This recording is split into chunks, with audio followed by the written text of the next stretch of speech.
Oke, tadi sudah dijawab oleh para narasumber. Dan ini ada dua pertanyaan lagi narasumber dari dari Bambang dari Bambang dari Gemini IPB. Dia bertanya, melihat tak adanya etiket baik dari pemerintah dan DPR di masa sekarang, sepertinya RUU Cipta Kerja memiliki kemungkinan terburuknya lolos menjadi undang-undang, seperti Undang-Undang Minerba kemarin. Kira-kira apa yang mesti kita siapkan atau gerakan apa yang kedepannya harus kita lakukan jika memang RUU Cipta Kerja ini disahkan, baik dari tataran hukum hingga ke grassroots, terutama semakin maraknya konflik agraria di masa sekarang ini. Itu pertanyaan pertama. Kemudian pertanyaan keduanya dari Bung Lagan, izin bertanya kepada narasumber di desa kami ada sekitar puluhan hektar tanah yang di mana tidak memiliki surat akta tanah kepemilikan dari pemerintah, hanya pengakuan dari tokoh masyarakat adat. Itu dan proses jual belinya pun dahulu hanya membawakan nasi kepada pemilik tanah secara adat. Dan terjadilah pergantian kepemilikan tanah dari tanah si A ke tanah si B. Begitulah sistemnya yang saya dengar dari nenek saya yang sudah berumur 98 tahun, dan sekarang jika ingin menjual tanah, hanya surat pengalihan tanah yang disahkan oleh tetangga-tetangga pemilik tanah. Yang saya tanyakan, apakah sistem ini sah di mata hukum agraria, dan apakah mungkin suatu saat pemerintah untuk mengambil tanah masyarakat karena tidak memiliki surat akta kepemilikan tanah? Ya. Ya, mungkin itu. Sudah kita baca itu, Kak Tina. Ya. Kita baca kok. Silakan Bang Manambus itu. Soal hukum dulu itu. Susah dengan Bang Manambus itu. Ini masa perdata aja ini. Iya. Ini Bang Manambus dulu nih. Ya. Terima kasih ya untuk Bang Bambang dan Bang Lagan ya.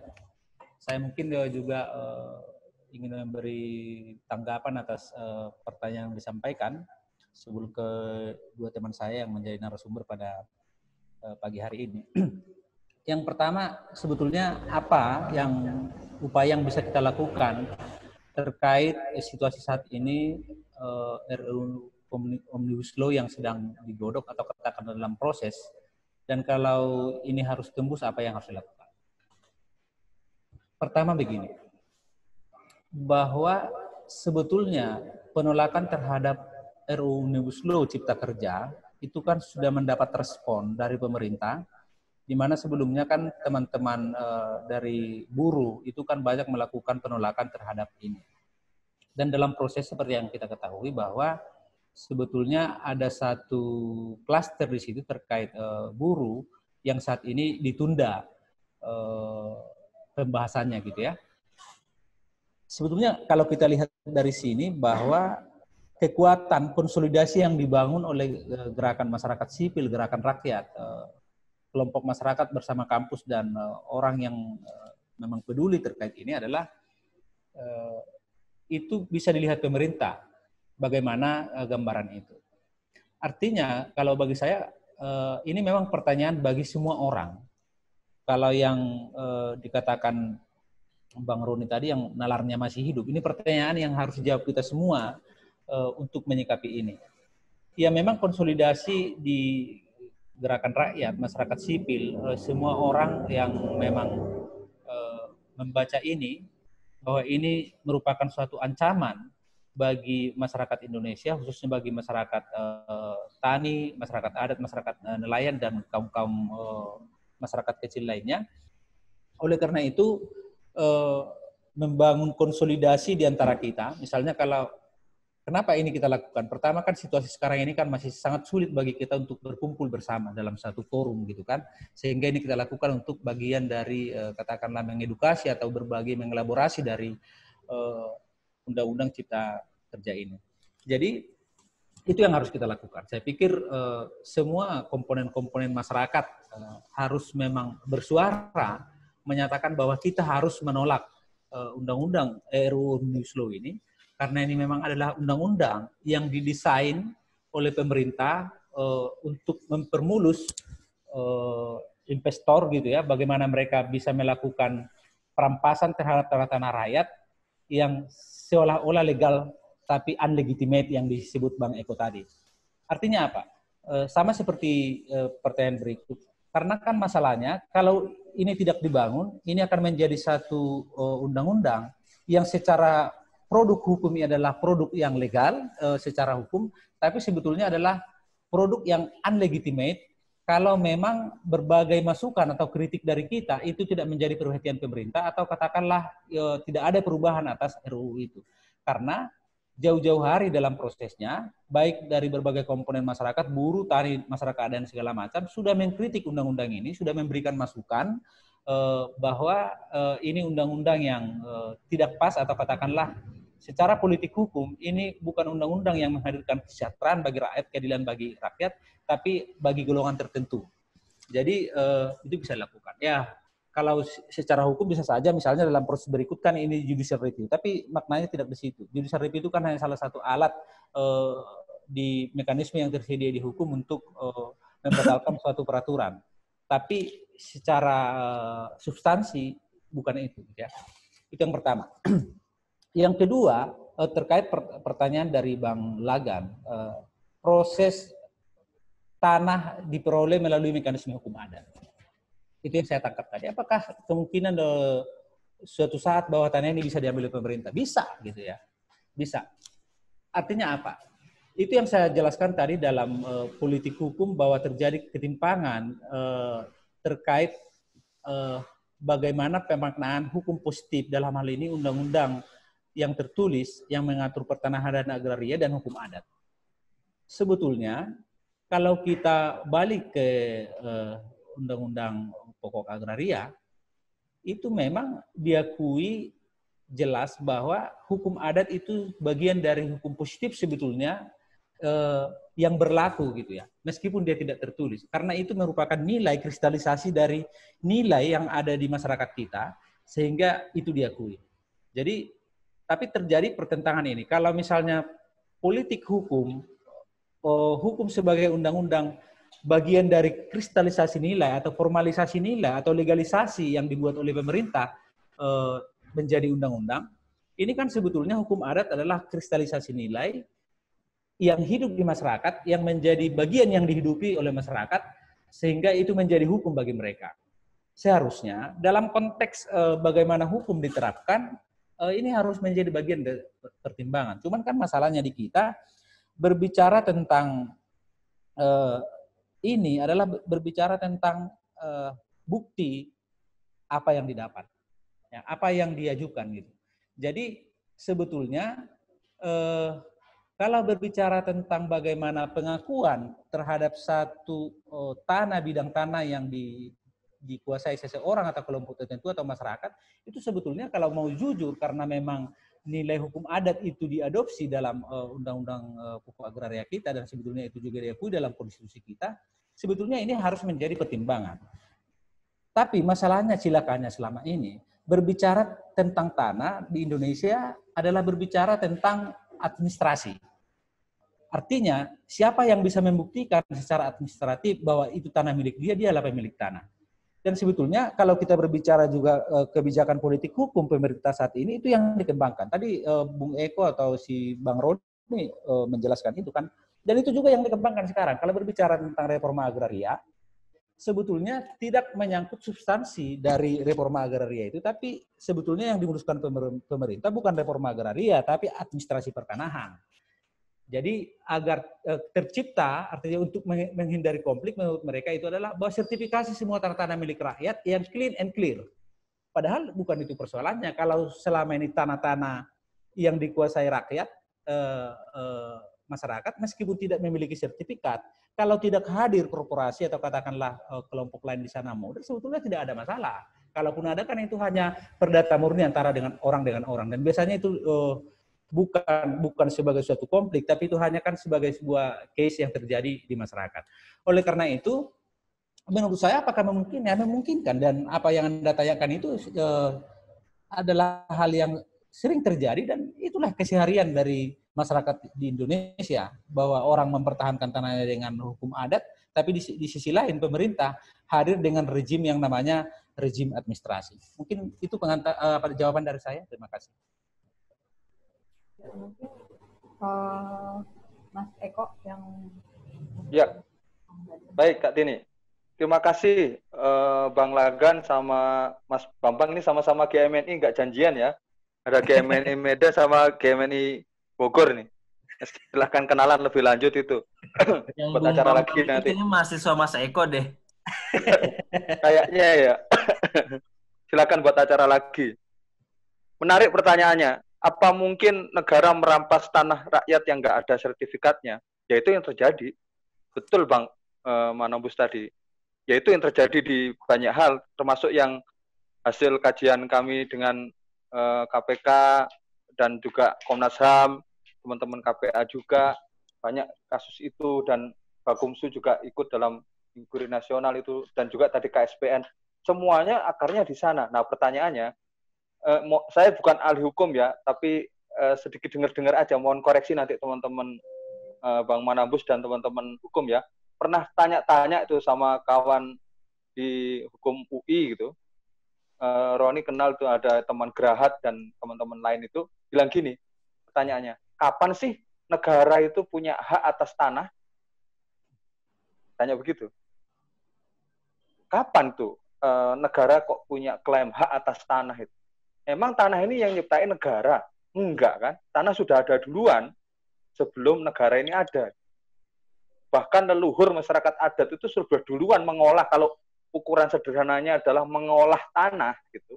Sebelum negara ini terwujud yang namanya Indonesia itu kan baru lahir 45, 17 Agustus 45. Nah, masyarakat adat misalnya masyarakat Batak itu ada duluan di sekitar Danau Toba itu sejak kapan itu? Tiba-tiba ketika negara hadir, masyarakat adat Batak di sekitar Danau Toba harus tunduk pada aturan negara gitu. Ya kan? Apa yang ini logika sederhana aja. Nah, kata kawan itu nanti kata kuncinya soal HMN. Mudah-mudahan nanti Bung Manobus bisa diskusi lebih jauh ini soal hak menguasai negara itu. Tapi kalau di UPA yang saya tahu ya, saya tanya ke Pak Wiradi dan beberapa studi agraria, hak menguasai negara di situ itu bukan memiliki, tapi mengkoordinasi, memfasilitasi bagaimana memastikan agar sumber-sumber agraria berbasis tanah tadi itu untuk seber-sebernya kemakmuran rakyat, bukan memiliki. Gitu. Nah, UUPA itu harus dilihat teman-teman, itu tahun 60. Ya jangan lupa ya, tahun 60. Indonesia merdeka 45. Bung Karno menyerahkan ke Badan konstitusionalismenya waktu itu, atau BPUPKI dan penggantinya, itu merumuskan, tolong buatkan undang-undang yang memastikan agar sumber-sumber agraria kembali ke kedaulatan bangsa. Nah, disusun, mulai 45 itu enggak ketemu-ketemu. Baru kemudian tahun 60 itulah disepakati ada Undang-Undang Pokok Agraria Nasional. Tujuannya apa? Menghilangkan seluruh sistem-sistem dan hukum yang berbau kolonial dan feodal. Karena kita sudah merdeka nih. Asumsi yang kedua, UPA itu adalah asumsinya gini, negaranya itu negara budiman, nggak pakai Sujatmiko ya, budiman saja ya. Di situ ada Bung Karno, Hatta, ada Syahrir dan lain-lain, sehingga maka bilang gini, tanah dan di pasal 33 itu ya, bumi, air dan segala isinya itu sebesar dikuasai oleh negara untuk sebenarnya kemakmuran rakyat.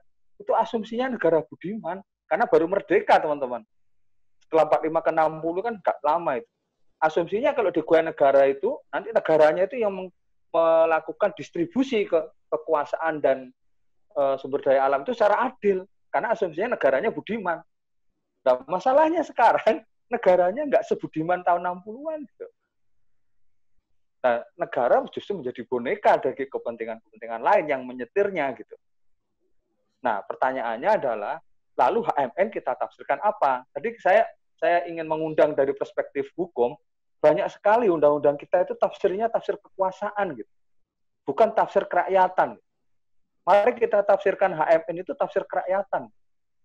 Sama dengan yang dilakukan KPA, Bung Roni, Sayyibi Institut itu kan lebih banyak mengkritisi reforma agraria itu kan diambil judulnya, tapi tafsirnya kekuasaan gitu, bukan tafsirnya kerakyatan. Nggak heran kalau sudah tafsir kekuasaan, tafsir korporasi pula. Gimana itu? Tafsirnya itu tafsir korporasi. Namanya sama nanti, teman-teman. Namanya sama itu nanti. Reforma agraria nanti adat gitu ya, perlindungan masyarakat adat sama itu nanti. Nanti ada namanya misalnya green economy, green development, nanti ada pembangunan berkelanjutan, sama semua. Sawit organik Mas Eko. Wah, itu nanti nanti sawit itu karena dituduh tidak berkelanjutan, maka dia akan menyumbang kepada gereja, menyumbang kepada pesantren, jadi berkelanjutan dan rahmatan lil alamin gitu, atau lebih salibi misalnya gitu. Greennya nanti membuat reboisasi gitu. Kalau kawan-kawan Hindu itu melihat yang nolak Teluk Benoa itu, proyek-proyek Teluk Benoa itu nanti menyumbang ke pura, jadilah proyek berkelanjutan dan rahayu. Rahayu itu istilah Hindu gitu. Itu semua bisa dibeli kalau soal kayak gitu. Tapi tafsirnya siapa itu? Tafsir kekuasaan dan tafsir korporasi. Itu satu. Yang kedua, nanti saya share aja ke Bung Lagan ini, mungkin adalah Bang Manubus dan teman Bakumsu soal hasil inkurie nasional itu adalah salah satunya melacak sejarah yang disebut oleh salah satu pemikir namanya kehutanan ya, Nancy Pelosi itu sebagai negaraisasi hutan atau teritorialisasi kawasan hutan. Nah ini menarik Bung Lagan, nanti silahkan cek kapan negara itu bisa menguasai wilayah hutan. Nah, ternyata pasca domain Verklaring di era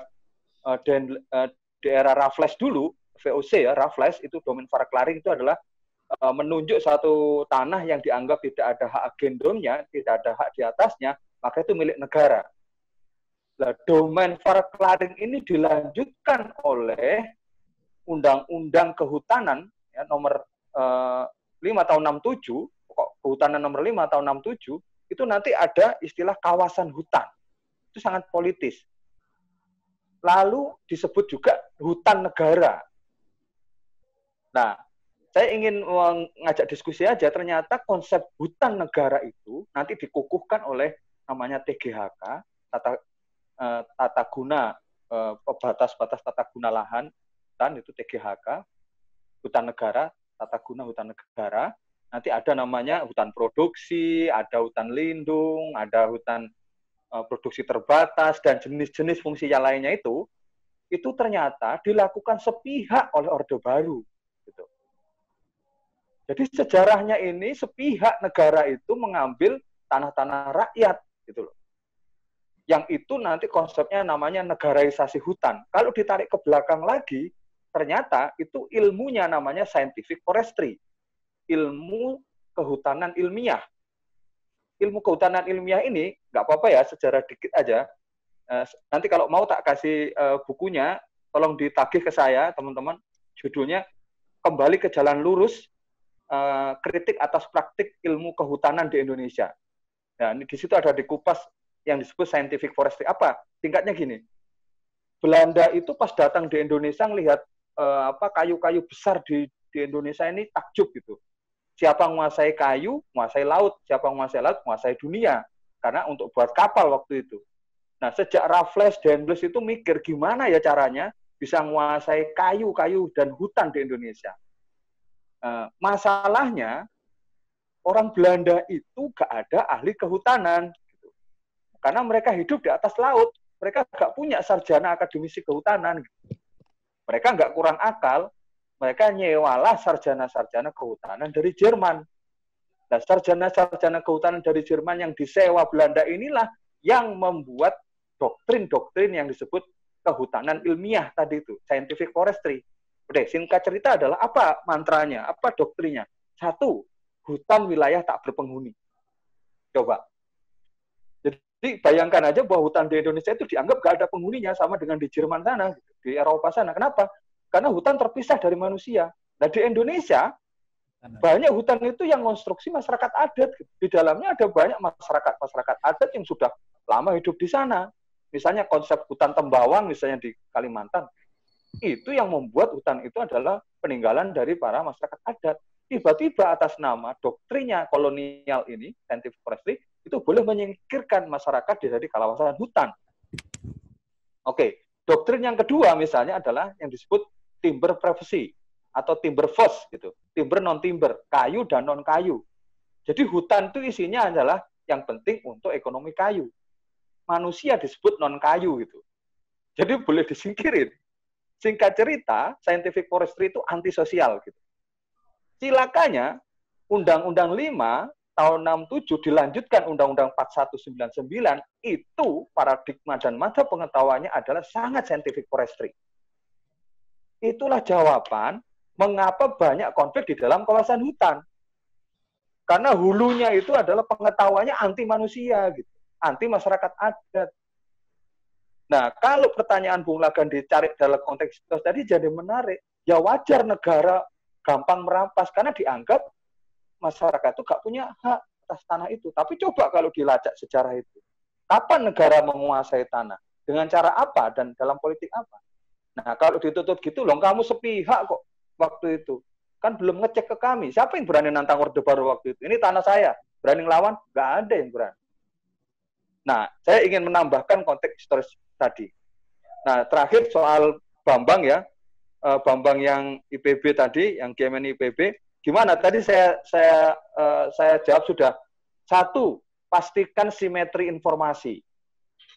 Kalau pengalaman di KPK, korupsi itu terjadi, korupsi sumber daya alam terjadi itu karena ada situasi remang-remang yang dipelihara gitu. Jadi memang korupsi terjadi karena situasinya dibuat gelap dan remang-remang. Kami baru tahu bahwa ketiadaan regulasi itu, Bang Manombus dan teman-teman Bang Roni dan teman-teman Bakumsu, kalau di daerah itu nggak ada regulasi, kebijakan yang jelas, itu ternyata disenengi, itu dipelihara biar nggak ada aturan yang jelas. Kenapa? Kalau tidak ada aturan yang jelas terkait dengan alam, itu berarti di daerah nanti bertarung, berselancar siapa yang kuat, maka dia menang. Nah, kalau kayak di Kalimantan yang kuat cuma 3 orang itu ya, menguasai apa saja yang ada satu provinsi itu. Dia adiknya gubernur, Kapolda dia yang buatin gitu. Kemudian Kodim dia bisa memilih siapa Polresnya, siapa Kodemnya, siapa bupatinya, siapa. Terus suruh bertarung di lapangan di daerah yang mereka yang menang lah. Maka apa? Pastikan well informed masyarakat, pastikan masyarakat itu dapat informasi yang adil, informasi yang cukup. Makanya tadi kalau Bang Manubus bilang pendidikan publik kayak begini itu penting karena memastikan masyarakat well informed gitu, dapat keadilan informasi, bukan asimetri tapi simetri informasi. Masyarakat yang well informed itu modal gitu, karena dia mendapat informasi yang cukup atau dalam bahasa yang lain transparansi dan lain-lain. Nah, sayangnya sekarang musuh barunya mungkin Bang Roni yang Mas Roni yang lebih tahu ini. Saya tidak mahir dalam soal media sosial. Sekarang itu tantangannya di media itu kita melawan buzzer RP itu, buzzer bayaran itu. Kita sudah ngomong bahwa kayak tadi pendukungnya Menteri ATR itu yang disebut Bang Roni itu kemana-mana ngomong bahwa Omnibus Law itu untuk kesejahteraan, Omnibus Law itu untuk kesejahteraan buruh dan lain-lain. Dan itu yang diterima oleh banyak di publik kita, termasuk milenial kita. Nggak ada yang salah ke Omnibus Law, seperti Mas Roni tadi. Kenapa? Karena yang dominan informasi mereka, buzzernya itu. Itu tantangan terbaru yang harus kita jawab. Yang kedua, jawaban untuk Bambang adalah tetap ya, mungkin ini klasik tapi klise, tapi tetap penting adalah penyadaran publik. Penyadaran kritis publik itu yang di dalam tradisi Marxis disebut sebagai memperbanyak masa kritis, critical mass. Karena itu punya potensinya sendiri, membangun critical mass itu. Bakumsu mungkin kecil, tapi kalau medianya Bakumsu dirujuk oleh banyak orang, menjadikan masyarakat menjadi critical climate gitu, iklimnya menjadi kritis, maka dia berpengaruh. Misalnya orang kayak Mas Dendi ya, Dendi Laksono cuma satu, dia punya watchdog. Tapi semua orang merujuk filmnya Watchdog sebagai rujukan. Ya langsung saja madhabnya kritis. Kalau orang yang setuju korporasi nggak mungkin nonton Watchdog lah. Nah, bayangkan efek dari critical mass itu atau masa kritis itu. Saya begitu mungkin. Terima kasih. Sorry Bang Roni. Oh, nggak apa-apa Mas Eko. Udah selesai. Silakan. Wah, nyindir nih. Silakan Mas Roni. Silakan. Iya, Mbak Tini, saya kembalikan. Oke, Iya. untuk Melagan mungkin udah selesai ya dijawab oleh Mas Eko dan Bang Manambus. Mungkin saya akan menanggapi Bung Bambang dari game yang di IPB. Bagaimana yang harus dilakukan? Saya kira game ini punya catatan apa ya? Ya baiklah dalam konsolidasi gerakan sosial ya, dari banyak-banyak aksi Hari Tani turun, aksi Hari Buruh turun, May Day dan sebagainya pun turun. Nah, saya sebenarnya pengen apa ya, kasih challenge saja ke Bung Bambang dan game ini di IPB. Berani nggak advokasi rektornya untuk suarakan penolakan RUU Cipta Kerja? Nah, apalagi kemarin game ini baru aja dialog dengan Kementerian Agraria dan Tata Ruang kan, mengenai sekolah agraria bla bla dan sebagainya itu. Nah, tapi di sana mungkin nggak tersuarakan juga bagaimana bahayanya RUU Cipta Kerja dan sebagainya. Karena KPA juga diundang waktu itu tapi nggak jadi, dibatalkan jadi narasumber. Nah, saya mungkin ya challenge saja ke Bung Bambang. Ya konsolidasikan game ini di IPB, bagaimana suara-suara penolakan, suara-suara kajian, suara-suara penyadaran kritisnya kepada mahasiswa di IPB, betapa bahayanya RUU Cipta Kerja. Bung Bambang nggak sendirian, ada Mas Eko, ada kawan-kawan di PSA IPB yang itu akan membantu kajian-kajian, analisa, dan sebagainya, saluran informasi dan sebagainya yang itu sangat sangat melimpah di IPB. Ada Prof. Haryadi, ada Prof. Endriatmo, bla bla bla dan sebagainya. Ada Pak Wiradi pula.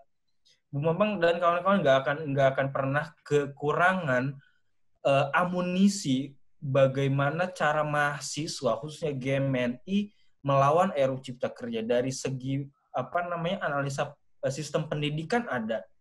Pak Haryadi juga pernah nulis. Dari kajian agraria Mas Eko, Prof. HK atau Pak Wiradi, Pak Sohib dan sebagainya itu juga bisa dijadikan kawan-kawan diajak kawan-kawan untuk sebagai penguat argumentasi GMNI. Nah, mungkin itu tanggapannya ya untuk kawan-kawan dari GMNI IPB. Terima kasih moderator. Mungkin Mas Bambang itu nggak gaul ya Mas Roni. Mungkin Mas Bambang itu nggak gaul itu. Nanti kita cari namanya Bambang itu yang mana itu.